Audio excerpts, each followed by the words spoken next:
Be me, 27F. Live in a Midwest suburb that's basically 30 minutes from anywhere that matters and 2 minutes from a Walmart. Work remote marketing job where I write emails about brand authenticity while eating cold Chipotle over my sink. College degree in psychology from a mediocre state school. Ironically, the least mentally stable person I know. Peak America experience. Meet boyfriend, Tyler, 29M.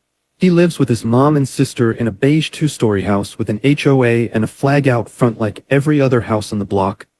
Driveway has a Dodge Ram, some rusty grill, and a basketball hoop no one's used since Obama was president.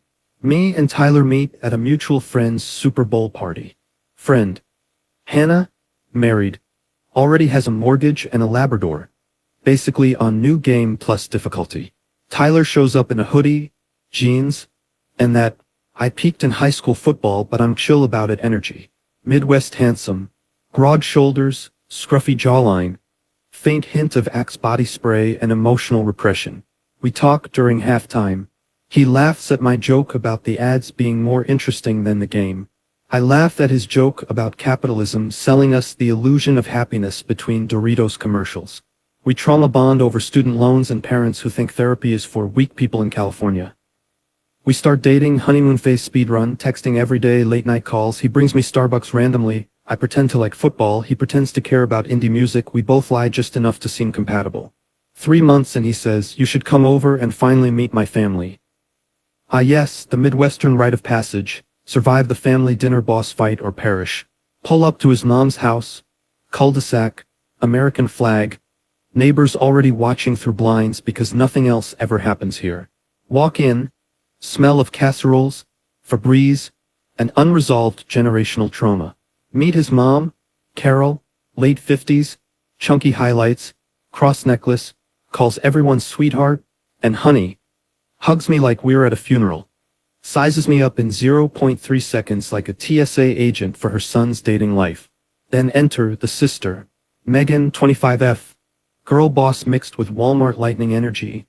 Leggings, oversized t-shirt, nails done, lashes longer than my attention span. She walks in like she owns the house because apparently she does emotionally. Megan looks me up and down. Smile that doesn't reach her eyes. Oh my god, you're so tiny. I used to be your size before I got on antidepressants and discovered DoorDash. Thanks I guess. First dinner together. We're all at the table. Carol asking about my job, my family, my church attendance. Non-existent. Left that DLC uninstalled. Me answering politely, Megan staring at me like I stole her spot on the cheer team in 2014. Conversation shifts to dating. Megan whips out her phone, starts showing me a guy she's talking to from Tinder. Look at him. His name is Chad. He works in sales at Costco corporate or something. I say, oh, he's cute. Normal response. Megan instantly side-eyes me. Okay, but you still respect my brother, right? Whole table goes quiet. Tyler laughs awkwardly.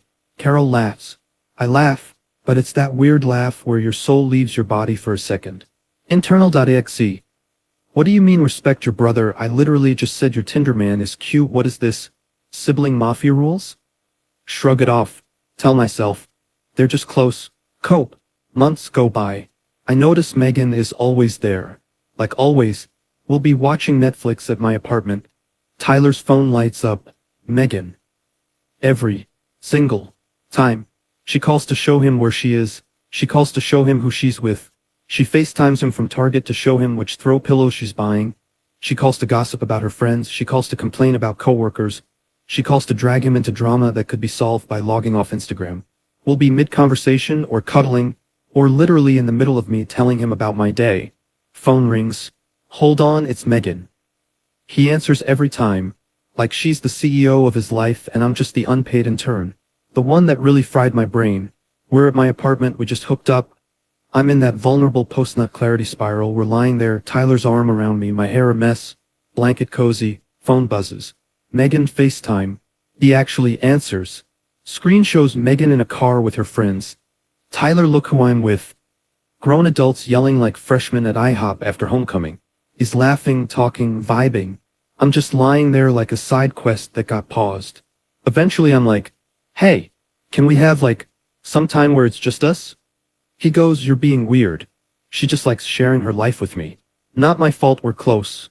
Translation: I will never set boundaries and you're the problem for noticing. The sex stuff starts creeping in.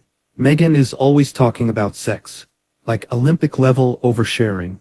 We were at a family cookout one time. Carol grilling hot dogs. Cousins running around. Awkward uncle drinking Bud Light at 2 p.m. Megan starts talking about some dude from Hinge who didn't know where the clit was. Everyone laughs. I'm sipping my lemonade like, haha, America is a failed state. Later that day, we're sitting in the living room chatting about dating in general. Me, being stupid and trying to bond, say something like, yeah, a lot of guys think they know what they're doing in bed, but they really don't. Just generic girl talk comment. Megan's eyes go wide. Are you talking bad about my brother? The way she says it, super defensive, super serious, like I just insulted the flag on the lawn. Tyler's right there, staring. I backpedal. No, I just meant guys in general, 2 question marks. Megan's still glaring. Okay, but like, that's disrespectful to say about my brother. Just saying. Bro, I was not trying to conduct a TED talk about your siblings' performance review. Red flag meter rising. Brain. Maybe this is just how some families are. Maybe I'm the weird one. Maybe I'm too uptight. Also brain. No, actually this is weird. Report to HR. More time passes. The clothing comparisons start. I'm thin, not gymaxing, just anxiety and coffee. Megan is not thin, which is fine, but she brings it up constantly. Ugh, I used to be your size before I gained weight. I used to wear stuff like that when I was skinny. You're so lucky. You probably don't even have to think about what you eat. Meanwhile, I'm counting calories and trauma, but go off queen. She'll randomly start flexing about how she used to be hot, then pivot into giving me beauty tips I didn't ask for. I just bought these fake lashes, they'd look so good on you too. I literally do not wear fake lashes. My entire makeup routine is tinted moisturizer and hoping for the best. Tyler doesn't help. We'll see Megan dressed up in some outfit, and like 2 minutes later he's like, you should wear more dresses like Megan. My mom likes it when girls wear dresses. Do you ever do your makeup more glam? Megan looks good when she goes full glam. You should be more affectionate like my sisters, they hug everyone. My style is more jeans, t-shirt, existential dread. His is please transform into my family system with boobs. Me internally. I am not your sister. I am not your mom. I'm an NPC you happen to romance in this playthrough. Me externally. Haha, yeah, maybe. The more I notice, the weirder it gets. Sexual comments are like family background noise. Megan slaps his butt in the kitchen once. Full-on smack. Nice ass, Ty. Carol chuckles. I look around like I'm on The Office waiting for the camera to pan to me. Megan jokes, if he wasn't my brother I'd date him. He treats girls so good. Me. Everyone else. Ha ha ha. My family doesn't even say the word sex out loud. We refer to it as that like it's Voldemort. This is like walking into an HBO show without consent. The witch thing can't forget the witch thing. One day Megan tells me very casually, yeah, so I went to see this witch in the strip mall. She does tarot and like energy readings. I wanted to see if my older brother's new girlfriend had good intentions. Apparently Megan once dragged another brother's girlfriend through full background checks, gossip, literal spell consultation, bragged about how she exposed one girl for being fake, because the witch said her aura was off. Me sitting there, smiling, thinking, ah cool, so when she says she likes me, that means she just hasn't sacrificed a chicken about me yet. Tyler tells me at some point Megan fought with my older brother's wife so bad at a family reunion she made her cry. Said like it's some funny anecdote, not like, hey, warning, my family emotionally waterboards newcomers. Carol also calls me sometimes. Gossip hotline. Did you hear what Kelly did? Brad's wife? So disrespectful. She thinks she's better than us. Tries to get me to talk shit. I deflect.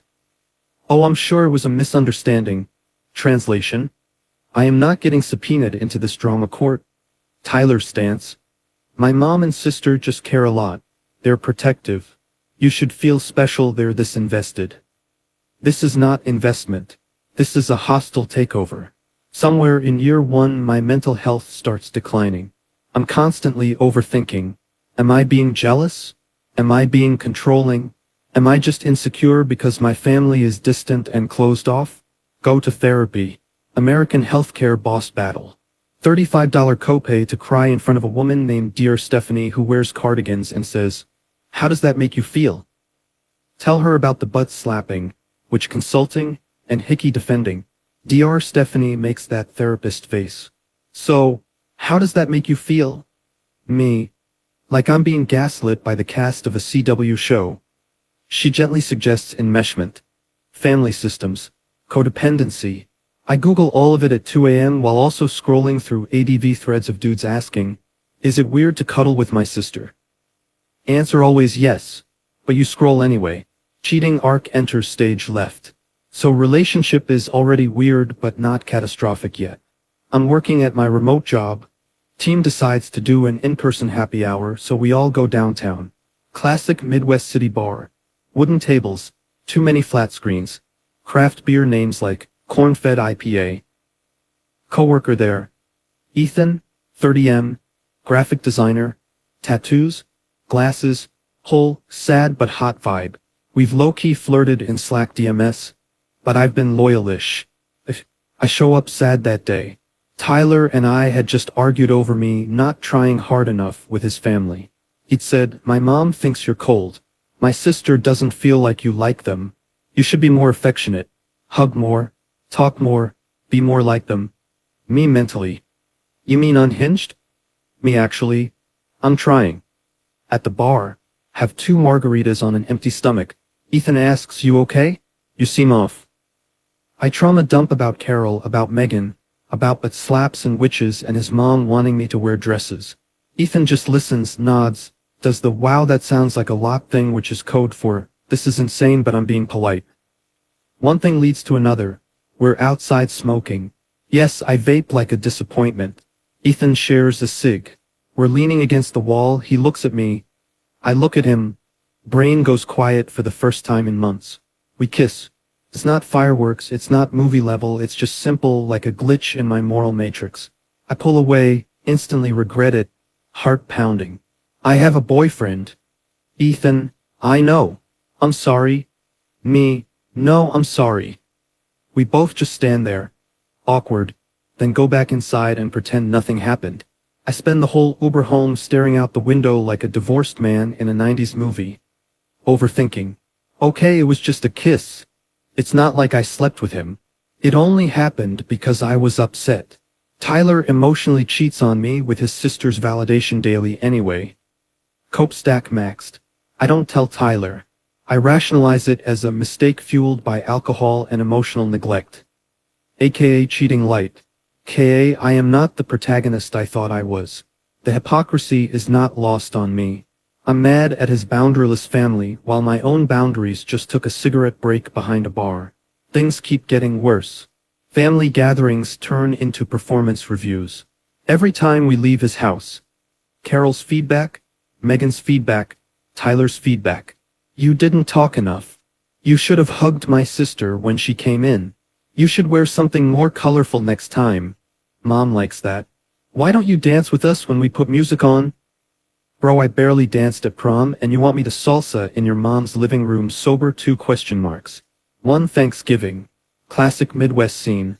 Turkey, mashed potatoes, green bean casserole, 3 types of pie, football on TV, uncle making passive-aggressive political comments. Carol assigns me to help in the kitchen. I'm chopping things, washing dishes, being a good little domestic raccoon. Megan comes in, starts asking questions. So how many boyfriends did you have before Tyler? Knife stops mid-chop. A few. Why? Why did you break up with them?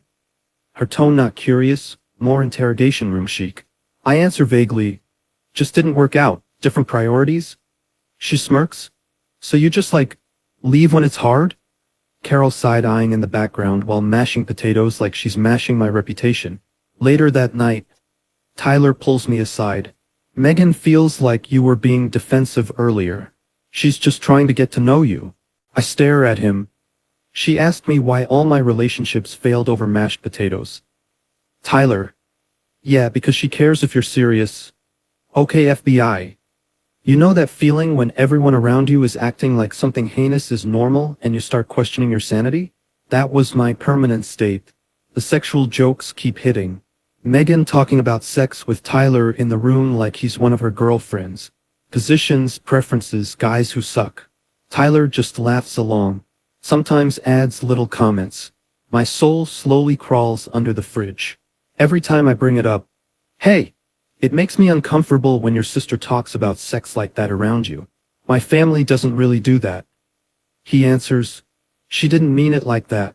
You're overthinking. You're being weird. That's just how we talk.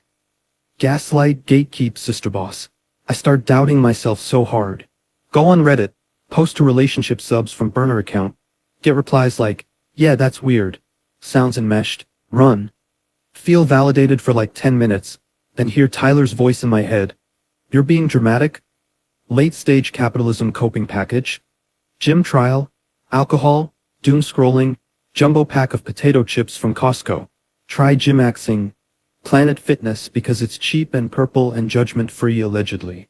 Treadmill feels like a metaphor for this relationship. Lots of movement going nowhere. One night, after a particularly bad fight, Tyler tells me, if you can't accept my family, I don't know how this works long term. They're part of the package. Me, I don't mind them being close. I mind the lack of boundaries. Him, there's nothing wrong with it. You're making it weird by sexualizing it. My brain, I am not the one slapping my brother's ass in the kitchen, sir. Jealousy arc unlocks. Me versus Megan speedrun. Anytime I ask him to help me with something, hey, can you come into the other room and help me fix this thing on my laptop? We go. 2 minutes later. Phone buzz. Megan calling. Tyler, come look at this TikTok. He literally drops what he's doing and walks away sometimes. I start feeling like I'm fighting his sister for basic attention. It's like being in a love triangle, but one corner is a 25-year-old woman who thinks consulting a witch about her brother's girlfriends is a normal hobby. My self-esteem slowly rots. I start comparing myself. My style versus hers. My loudness versus hers. My family versus theirs. I hate it. I hate her. No, I don't. Yes, I do. No, I don't. I hate myself more actually. Go back to high school in my head. Remember my older brother, Luke. We barely talked about anything deeper than Xbox and who was doing dishes. The idea of saying, if he wasn't my brother I'd date him, makes me want to crawl into a Walmart freezer and never come out. Meanwhile, Tyler and Megan are play wrestling in the living room at age 25 and 29 like it's Nickelodeon. Carol filming it on her phone, probably for Facebook, with the caption, "Love my babies." One day I snap a little. We're in his car, pulled into his driveway after dinner. I'm staring at the house like it's the Haunted Mansion ride. I say, I don't think I could marry into this. He goes quiet. Into what? Into this dynamic. Your sister, your mom, the lack of boundaries. Feels weird to me. You and your sister's relationship feels weird to me. He looks at me like I slapped him. So you're calling us incestuous now? Me. I'm literally not. I'm saying it feels too fused, too much. Like there's no space for me. Him, wow. You're really messed up for thinking that. You need therapy. Bro, I already have therapy. She agrees with me. He doesn't believe me when I say I might leave. Thinks I'm bluffing. You love me, you'll get used to it. Every family is weird.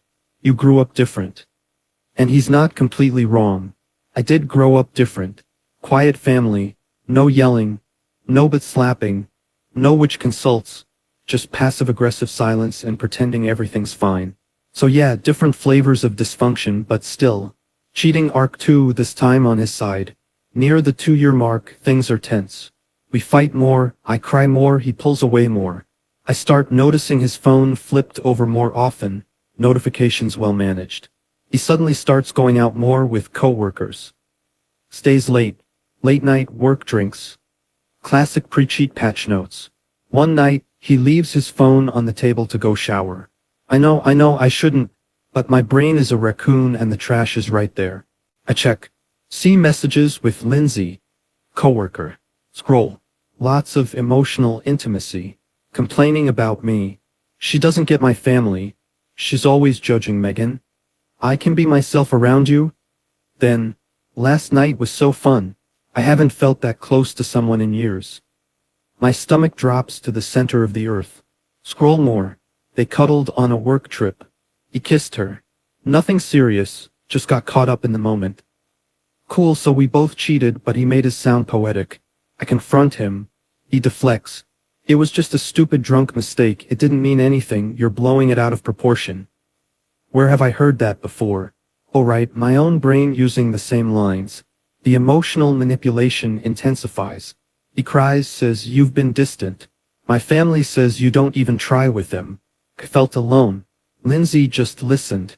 If you were closer to my family, maybe I wouldn't have felt this way. Bro just blamed his cheating on my unwillingness to hug his sister more. I almost buy it. Almost. Because my self-worth is on clearance at Walmart at this point. Spend nights lying in bed, staring at ceiling fans, scrolling TikTok, doom scroll Reddit, read threads about enmeshment, emotional incest, cheating. Am I crazy? Answer always no, but also yes, but mostly no. I think about staying. Almost do. Tell myself, every family's weird. You'll adjust. They'll like you eventually. Tyler will set boundaries if you just communicate better. Therapy will fix him. Late stage denial speedrun. But then I imagine marrying into it, moving into that house. Thanksgivings where Megan interrogates my children about their dating lives at age 12. Carol calling me to gossip about my own sister-in-law, which appointments every time a cousin gets a new girlfriend. My daughters watching their aunt slap their dad's ass as a joke. My sons watching me get emotionally waterboarded over mashed potatoes. Something in me snaps back into place. Self-preservation.exe reinstalled. I break up with him in my living room. He's sitting on my IKEA couch. Luna, my cat, staring like she knows drama is about to happen. I tell him I can't do this anymore. I feel like I'm dating you and your family. I don't want to marry into this. He scoffs. So you're throwing away 2 years because you think it's weird that I'm close to my sister. Me. I'm throwing it away because you cheated, minimized my feelings, and let your family disrespect me on a bi-weekly basis. He insists my relationship with Megan is normal. She's my best friend. You're twisting it? I say your sister slaps your ass and says she'd date you if you weren't siblings. Him. That's just joking. Me. Your sister went to a witch to check if your brother's girlfriend had good intentions. Your mom made your sister-in-law cry. And you let them talk shit about every woman who enters this house. I don't want to be next. Him. You're being dramatic. I tell him, I told you this already, and you didn't believe me. You still don't. That's the whole problem. He says, you'll regret this. You'll realize you overreacted. You're going to end up alone because you can't handle real closeness. There it is. Death blow. The you're damaged and that's why love doesn't work for you line. We break up. He leaves. Door closes. Silence louder than his truck. First night alone feels like detoxing. Keep expecting my phone to buzz with Megan. But it's just Target asking if I want 5% off with a red card. I vacillate between peace and panic. Some moments I'm like, wow, fresh air. Other moments, what if I was the problem? What if it was me? What if this is why nothing works out? Remember Ethan, the bar kiss, the fact that I'm not exactly pure in this. Brain uses it as ammo. See? You're no better. You're just as messy. Maybe you didn't deserve a stable guy anyway. Except Tyler wasn't stable. He was a Jenga tower held together by his sister's approval and his mom's casseroles. Coping mechanisms intensify. Gymaxing attempt 2, alcohol, DoorDash, 2 a.m. TikTok spirals, start vaping indoors like a true goblin. Go on Tinder, then Hinge, then Bumble, delete, reinstall. It's like opening the fridge every 10 minutes expecting different food. Just more Midwestern men holding fish or posing with their truck or their niece like it's a personality trait. Hook up with a guy named Blake once. He works in roofing, talks about crypto unironically. We meet at a dive bar, he buys me Jager bombs, we go back to his place. It's messy. American flag on the wall, Xbox on the floor. We hook up. It's aggressively mid, I go home at 3 a.m. Feel nothing except a vague sense of, yeah, this tracks. Jealousy hits at weird times. Like when I see Tyler's sister post a story. Her. Tyler, Carol, Lindsay. Yes, he ends up officially dating the coworker later. because of course he does. Family dinner. Laughing. Captions like family is everything. I feel sick and also relieved that I'm not in that picture. Intrusive college memory. Freshman year. Psych 101. Professor talking about family systems and enmeshment. Like they're just vocabulary words. Me thinking, wow, some people have wild families. Me now, oh. Months later Hannah invites me over. Suburb again. She's got her baby on her hip. Golden retriever at her feet.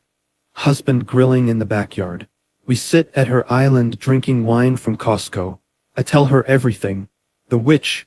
The butt slaps. The cheating. My bar kiss with Ethan. Me walking away. Hannah listens. Then says, you were right to leave. That family is insane. Simple, firm. Like she's telling me there's spinach in my teeth. I want to believe her, I do. But there's still that little gremlin voice in my brain. Or maybe you're just chronically broken and can't handle normal closeness, and you'll end up 40 with 3 cats and a wine subscription. America doesn't help. Everywhere you look, therapy speak, TikTok therapists diagnosing everyone with attachment disorders. If he does this, run. If she says that, she's toxic. Half of it is legit, half of it is people projecting. I'm just trying to figure out which half I am. Sometimes I think I'll never date again. Like, the bar is now, doesn't let his sister slap his ass and call him dateable. Which feels like it should be the default, not a high standard. I still miss Tyler sometimes. Not him specifically, but the idea of him. The idea of Sundays at Costco together, inside jokes, his truck in my driveway, shared Netflix password, the illusion of a future. Then I remember Megan sitting across from me at Thanksgiving asking why my last relationships failed like she's HR at a job interview. Carol calling me to complain about Brad's wife crying. Tyler telling me I was the problem. And I think, yeah, no, actually I'd rather eat microwaved mac and cheese alone. People online always say, trust your gut. But no one talks about how much your gut can feel like it's lying to you when you've been gaslit long enough. Was it really that weird? Plenty of siblings are close. Some families are more open. Maybe I was just insecure. Maybe I projected. Maybe I watched too many Reddit horror stories and started seeing red flags where there were just pink ones. But then I imagine me at 35, still in that family, Megan still calling Tyler 6 times a day, Carol still interrogating me about dresses and hugs, me still apologizing for being uncomfortable, me still wondering if I'm crazy. And I feel this deep, heavy relief and grief for the version of me who almost stayed. So were my concerns valid? Probably. Was I perfect? Absolutely not. I cheated light. I stayed too long. I rationalized too much. I tried to beat a boss fight in a game that was rigged. The worst part? There's no tidy bow. No, and then I learned to love myself and met someone healthy. No epiphany montage. Just me, in my 1-bedroom apartment, in a Midwest city that smells like rain, corn, and highway, lying on my couch, phone on my chest, Netflix asking, are you still watching? Like a passive-aggressive therapist, scrolling through dating apps, half hoping I see Tyler so I can swipe left, half hoping I never do because I know part of me would swipe right just to see if he does too. I eat cold pizza, drink cheap wine, vape out the window, laugh at some doomer meme about TFW no GF, even though I'm technically the GF archetype they're crying about, and realize nothing monumental has changed. Tyler still thinks I'm crazy. Megan still thinks she's the main character. Carol still thinks her sons are perfect. Lindsay probably thinks she won. And I'm just here, overanalyzing the past, in a future that doesn't feel much different. No big redemption arc, no clean moral. Just one less family I have to impress and one more reason to flinch when a guy says, you'll love my mom and sister. We're really close. I turn my phone over, stare at the ceiling, feel the quiet press in.